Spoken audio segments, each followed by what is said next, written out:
નમસ્કાર મિત્રો, જય હિન્દ। હું છું ડીની ચૌધરી। ફરી એકવાર આપ સર્વેનું સ્વાગત છે આપ સૌની સહિયારી યુટ્યુબ ચેનલ ડીઆર ગુજરાતીમાં। તો મિત્રો, આ વિડીયોની અંદર ખાસ વાત કરીશું શાળા સહાયક ભરતી 2025 અંતર્ગત અખિલ ભારતીય રાષ્ટ્રીય શૈક્ષણિક મહાસંઘ ગુજરાત દ્વારા જે એક પરિપત્ર કરવામાં આવ્યો છે, તો એ પરિપત્ર વિશે ખાસ માહિતી મેળવીશું।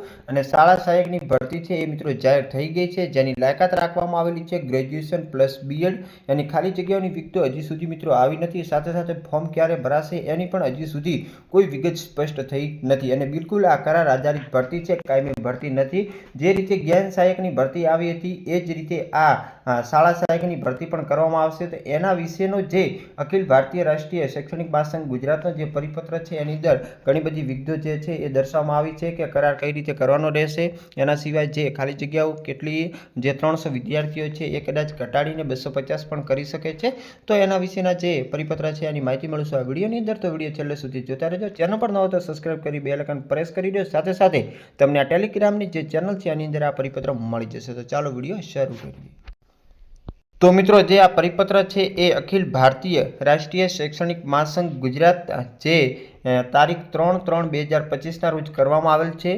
માનનીય શ્રી ડૉક્ટર કુબેરભાઈ ટિંડોર, શિક્ષણ મંત્રી શ્રી ગુજરાત રાજ્ય ગુજરાત સરકાર, જેનો વિષય છે કે પ્રાથમિક શાળાઓમાં જે શાળા સહાયકની ભરતી જે છે એ ખાનગી એજન્સીને ન સોંપતા જિલ્લા કક્ષાએથી શિક્ષણ સમિતિ દ્વારા અથવા તો એસએમસી કક્ષાએથી મેરિટ આધારિત ભરતી કરવા તથા શાળા સહાયકની ભરતીની અંદર 300થી વધારે જે વિદ્યાર્થીઓ ધરાવતી શાળામાં મળવાપાત્ર છે એની અંદર સુધારો કરી 250થી વધારે સંખ્યા ધરાવતી શાળાઓમાં પણ શાળા સહાયક આપવા બાબતેનો જે પરિપત્ર કર્યો છે।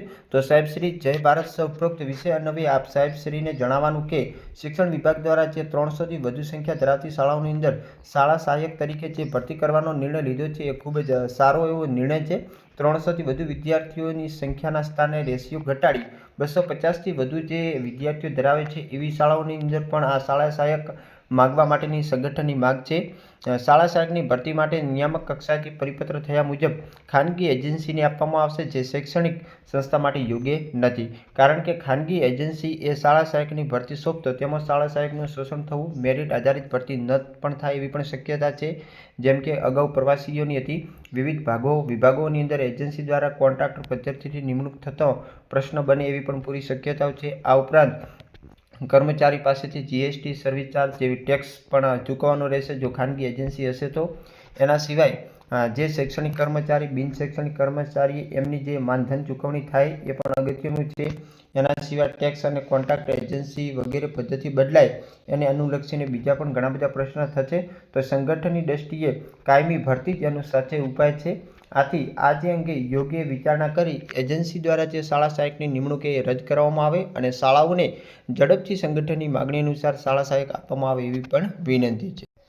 એના પછી આગળ વાત કરવામાં આવે તો ત્યારે સરકારી પ્રાથમિક શાળાઓમાં ઉચ્ચ ગુણવત્તા ધરાવતા શાળા સહાયકોની જે જગ્યાએ ખાનગી એજન્સી દ્વારા નક્કી કરેલ શાળા સહાયકોને એજન્સીના નીચે કામ કરવાનું થવાથી શાળા કક્ષાએ પૂરતો ન્યાય પણ ના આપી શકે। જેથી અખિલ ભારતીય રાષ્ટ્રીય શૈક્ષિક મહાસંઘ ગુજરાતની વિનંતી છે કે સરકારી પ્રાથમિક શાળામાં શાળા સહાયકની ભરતી જિલ્લા કક્ષાએથી જિલ્લા શિક્ષણ સમિતિ દ્વારા થાય અથવા તો આ શાળા કક્ષાએ જે બનાવેલ એસએમસી કમિટી હોય એમના દ્વારા મેરિટના આધારે કરવામાં આવે એવી વિનંતી છે। આભાર સહ આપના મિતેશભાઈ ભટ્ટ, અધ્યક્ષ।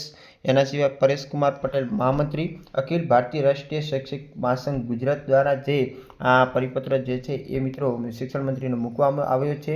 જોઈ શકો છો અહીંયા જે ક્લાર્ક છે એમનો તમને સહી પણ જોવા મળશે। તો આ પરિપત્ર અત્યારે થયો છે। હવે એની પછી આગળ એનો શું નિર્ણય આવશે એ જોવાનું રહેશે। ફરી પણ કોઈ પણ પ્રકારની અપડેટ આવશે તો ચોક્કસ આપણે મળીશું। અને ઘણા બધા મિત્રોનો જે ખાસ પ્રશ્ન હશે કે ફોર્મ ક્યારે ભરાશે, તો ફોર્મ ભરવાની અત્યારે મિત્રો કોઈ પણ પ્રકારની સ્પષ્ટતા થઈ નથી। ઓનલાઈન ભરાશે, ઓફલાઈન ભરાશે એવું અત્યારે કોઈ પણ કહેવામાં આવ્યું નથી। ફોર્મ ભરાતા પણ નથી અને જ્યારે ભરાશે તો ચોક્કસ તમને અપડેટ આપશું। વોટ્સઅપનો ગ્રુપ છે, વોટ્સઅપની ચેનલ છે, ટેલિગ્રામની ચેનલ છે, જે આપણા સોશિયલ મીડિયા આના પ્લેટફોર્મ છે, ત્યાં તમને ચોક્કસ આની વધુ માહિતી પણ મળી જશે। તો ફરી મળીશું નવી અપડેટ સાથે। ત્યાં સુધી જય હિન્દ, જય Bharat. Thanks for watching and subscribe my YouTube channel DR Gujarati for more update. Thank you.